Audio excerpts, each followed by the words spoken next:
Patay ang isang barangay tanod sa Dasmariñas, Cavite matapos pagbabarilin ng isang motorcycle rider. Nasawi rin ang isang tinderang nadamay sa krimen. Balitang hatid ni Bam Alegre. Tulikam sa CCTV ang motorcycle rider na nakaasul at tila may hinihintay sa bahagi ng barangay Bergado 1, Dasmariñas, Cavite, pasado alas 8 ng umaga kahapon. Maya-maya makikita may sinusundan na siya. Sa isa pang anggulo ng CCTV, makikita na ang rider na nagpark sa isang bahagi ng kalsada. Bumaba siya at may hinabol. Natumba ang lalaking hinabol at tumakas naman ang rider. Kita nagkakagulo na ang mga tao sa paligid. Binaril na pala noon ng rider ang isang barangay tanod sa Bergado 1. Dahil doon na spot ang biktima na bibili lang sana ng agahan ng mga oras na iyon ayon sa barangay captain. Patay rin ang isang nagtitinda na nadamay lang sa pamamaril. Sa bilang namin ay nasa 7 yung basyo na nandoon at saka merong isang islag ng yung tingga na nandun sa parang bandang taas na. Medyo malayo, siguro mga 2 to 3 meters ang layo. Ayun nga po, base na rin sa ating mga pagtatanong sa mga nakakita, meron po isang nadamay dahil nga po ang ating tanod ay bibili ng ulam. Yung nadamay ay tindera ng ulam, ng almusal. At nung pinagbabaril yung tanod, parang siguro nadaplisan yung victim dahil ang sabi nga, sunod-sunod daw ang putok at tumama dun sa tindera. Nasa pulisya na raw ang mga kopya ng CCTV. Patuloy ang backtracking nila para makilala ang gunman at motibo niya sa krimen. Nakunan din ang plate number ng motorsiklo ng salarin. Tumanggi muna magbigay ng pahayag ang Dasmariñas Cavite Police habang patuloy ang investigasyon. Ayon sa asawa ng biktima, wala silang alam na banta o kaaway ng barangay tanod. Kinausap ko rin ng kanyang pamilya, lalo ng kanyang asawa. Wala naman pong naikukwento na merong nakaaway. Wala rin siyang pagbabanta na natatanggap. Bam Alegre nagbabalita para sa GMA News.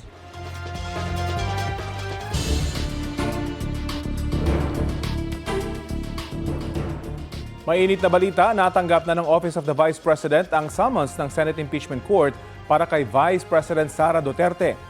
Kinumpirma ng OVP na natanggap nila ito kaninang bago mag-alas 11 ng umaga. Ayon sa isang Senate staff, naging maayos ang pagsisilbi nila ng summons sa OVP. Ipinapakita pa ng OVP staff ang dokumento bilang kumpirmasyon na natanggap nila ito. Nitong Lunes, nang iutos ng Senate Impeachment Court ang pagpapatawag kay Vice President Duterte. Binibigyan nila ng 10 araw ang bise para magkomento kaugnay sa Articles of Impeachment. Ibinahagi ng House Prosecution Team kung paano nila pinaghatian ang 4 na Articles of Impeachment laban kay Vice President Sara Duterte. Balitang hatid ni Jonathan Andal. Sa sama-samang pagharap sa publiko ng 10 sa 11 impeachment prosecutors ng Kamara, buo ang kanilang kumpiyansa para sa nalalapit na impeachment trial ni Vice President Sara Duterte. Si Representative Jervil Luistro ang tatayong lead prosecutor. The evidence of the prosecution is strong. Ipinatawag ng Senate Impeachment Court si Vice President Duterte at binigyan ng 10 araw para sagutin ang impeachment complaint. Naniniwala ang mga kongresista kapag umusad na ang paglilitis, dapat sumipot ang bise. This is likewise her constitutional duty. People are waiting for her answers. I believe she should attend and present her defense. Lahat ng kongresistang nasa prosecution team bumoto ng yes sa impeachment. Puwera na lang sa taga Mindanao na si Bukidnon Representative Keith Flores. Pinili niya noong mag-abstain.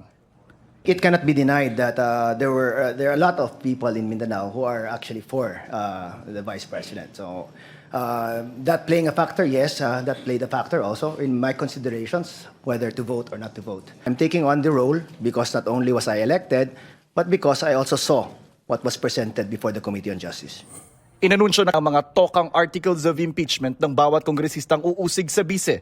Sa Article 1, tungkol sa umunay maling paggamit ng bise sa 612.5 million pesos na confidential funds, si Congressman Luis Tro ang mangunguna. Sa Article 2, tungkol sa umunay unexplained wealth ng bise, si Congressman Terry Ridon ang lead. Sa Article 3, tungkol sa umunay panunuhol ng bise sa ilang opisyal ng DepEd para paikutan umano mga batas sa procurement, si Congressman Joel Chua ang lead. Ang Article 4, tungkol sa banta ng bise laban sa Pangulo, First Lady at dating Speaker, si Congressman Lawrence Defensor ang mangunguna. Magsisilbing House Trial Spokespersons, sina Lanao del Sur 1st District Representative Zia Alonto Adyong at Kabataan Party List Representative Rene Co. Sa ngayon, puspuso na raw ang paghahanda ng mga kongresista para sa trial. Ang nakikita raw nila ngayong pagsubok, fake news.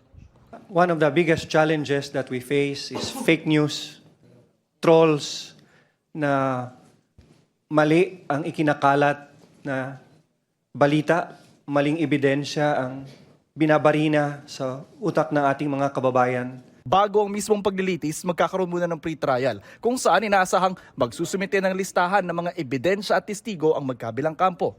Jonathan Andal, nagbabalita para sa GMA News.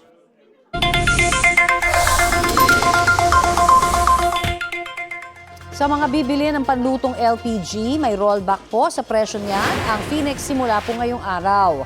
8 pesos ang bawas sa kada kilo niyan. Nagpatupad din ng bawas presyo ang Solane at Regasco sa kanilang LPG ngayong buwan.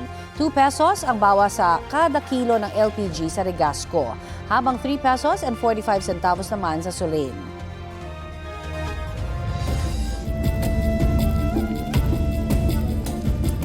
Samantala, bangkay na nang naibalik sa kanyang pamilya ang isang mangingisdang nawala sa Zamboanga City. Halos 3 araw hinanap ang biktima. Ayon sa Philippine Coast Guard Zamboanga, madaling araw ng May 16 nang isang pumalaot ang biktima. Pagkalipas ng ilang oras, nakita ng iba pang mangingisda ang bangka ng biktima pero wala siya roon. Patuloy ang investigasyon sa ikinamatay ng mangingisda.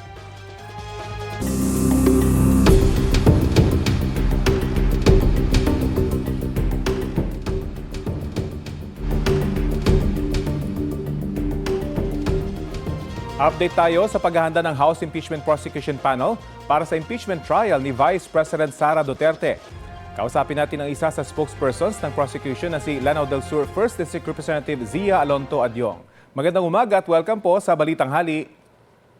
Magandang umaga, Rafi.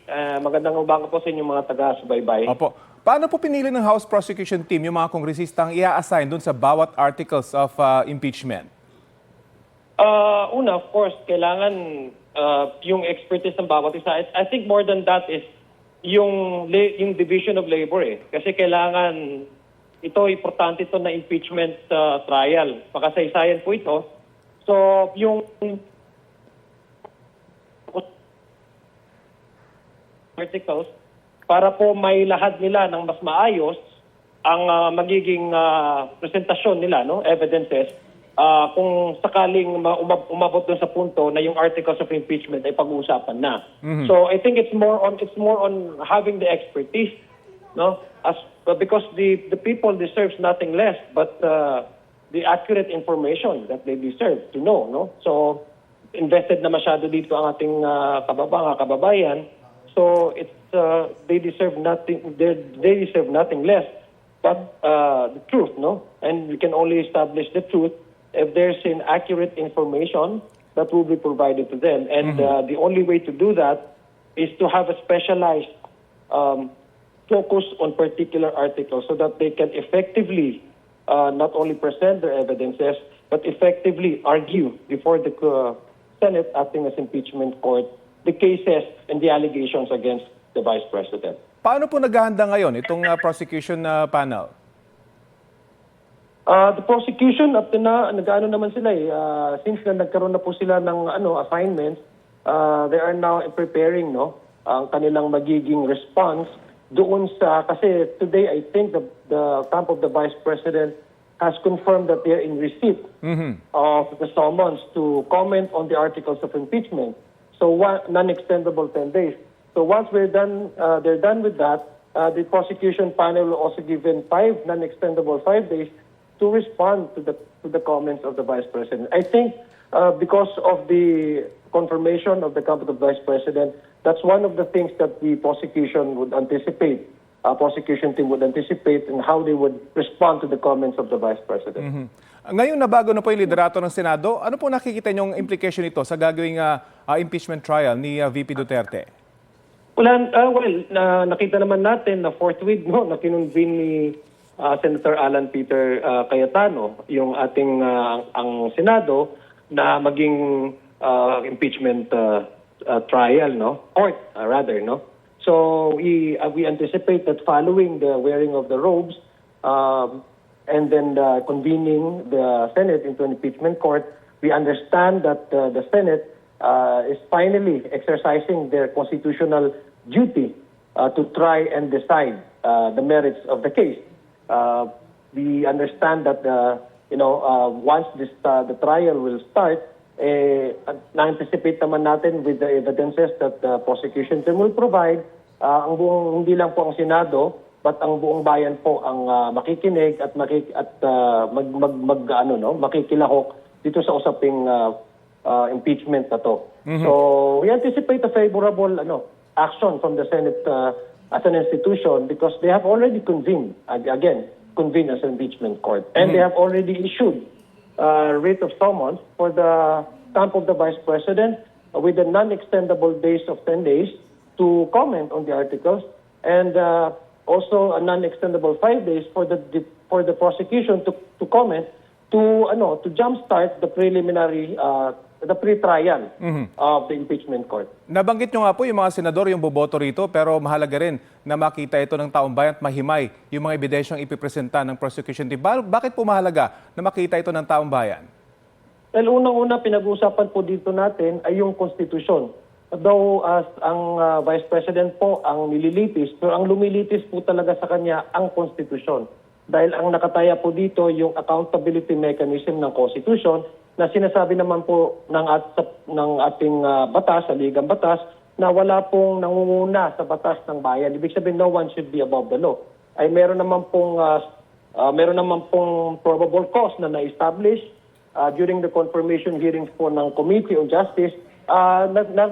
Nararapat po na dahil ang Constitution po ang nakataya dito, nararapat lamang po ng ating buong taong bayan ay makita nila yung soundness ng mga allegations at saka yung mga evidences na may papresenta na talagang ang Vice Presidente ay kailangan litisin dahil mayroong violations sa Constitution, culpable violations of the Constitution, yung betrayal of public trust na nakasaad doon sa articles of impeachment, na napapaloob nung ginawa po niyang threats against the sitting President, the First Lady, the former Speaker, yung mga non-disclosure ng kanyang salin, yung mga confirmation ng AMLA na there were deposits made na hindi nag-appear doon sa salin niya, yung confirmation po ng ICFAO na saying that the confidential funds have been utilized outside of the joint memorandum, at yung pang sinasabi po ng ICFAO to restitute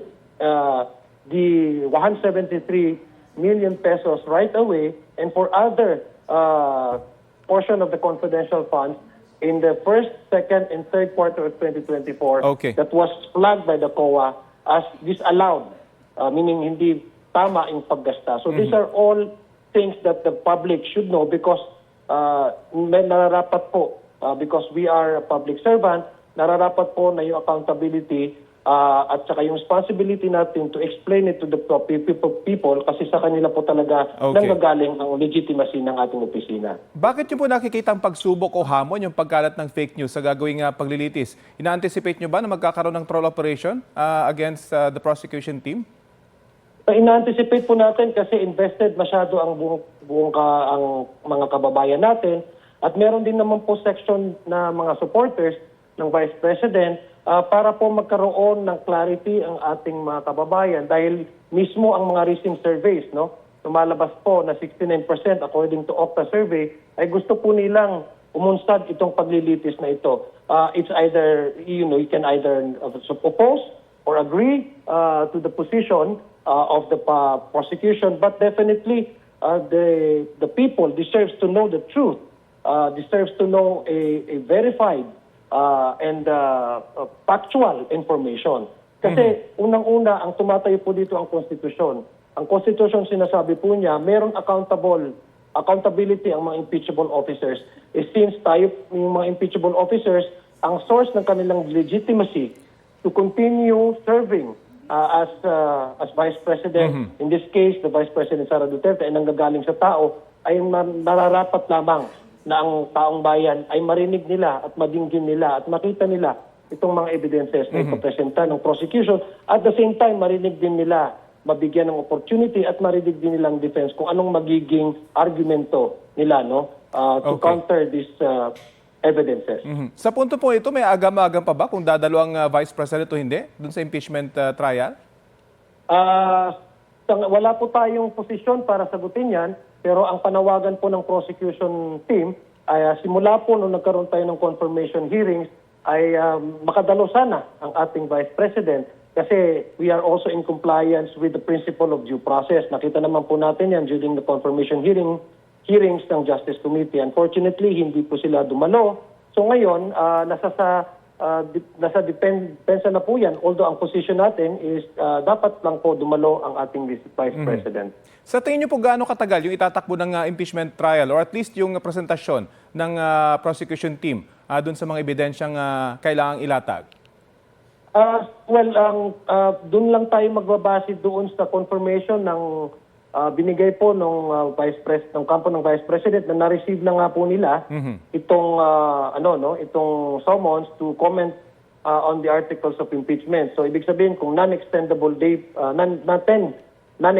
days po yan ang binigay ng korte ay doon po tayo yung reckoning point natin para bilangin ng araw ay mag-umpisa po ngayon. Tapos pag within 10 calendar days, mag-respond na po siya, mabibigyan din po ng 5 non-extendable days ang prosecution team para mag-respond doon sa naging komento. So doon po yung ating basihan at doon din po magkakaroon ng pre-trial na pre-trial ang Senate acting as an impeachment court. So magsiset po yung actual trial date pagkatapos po ng pre-trial na yan. So it's really difficult for me to probably predict on how long or when will be the actual trial begin. Magdidepende po yan dun sa marking of evidences, presentation of potential witnesses during the pre-trial after the prosecution team has already responded to the comments of the Vice President on the articles of impeachment.